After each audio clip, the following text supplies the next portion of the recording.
बातमी मवियाच्या गोडातून मवियाचं जागा वाटप लवकर व्हावं यासाठी आता काँग्रेसनंच पुढाकार घेण्याचं ठरवलंय। आज उद्धव ठाकरे शरद पवार यांच्याशी कॉन्फरन्स कॉल करणार असल्याची माहिती काँग्रेसचे प्रदेश अध्यक्ष नाना पटोले यांनी दिली आहे। जागा वाटप लवकरात लवकर व्हावं यासाठी काँग्रेस जोर लावतेय। पुढील आठवड्यात या संदर्भात बैठक घेणार असल्याचंही नाना पटोलेंनी स्पष्ट केलंय। काँग्रेसकडून नाना पटोले, बाळासाहेब थोरात, ठाकरेंच्या शिवसेनेकडून राऊत आणि सुभाष देसाई तर शरद पवारांच्या राष्ट्रवादीकडून जयंत पाटील आणि अनिल देशमुख जागा वाटपासंदर्भातच्या बैठकीत समाविष्ट होते।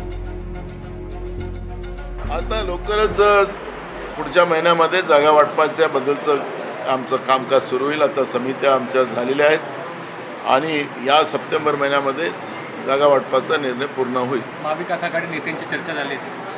आज माझी जवळपास पवार साहेबांची आणि उद्धव साहेबांशी चर्चा आम्ही करतोय आणि ताबडतोबीनं याच्यामध्ये हे मीटिंग सुरू करावी अशी भूमिका आमची आहे।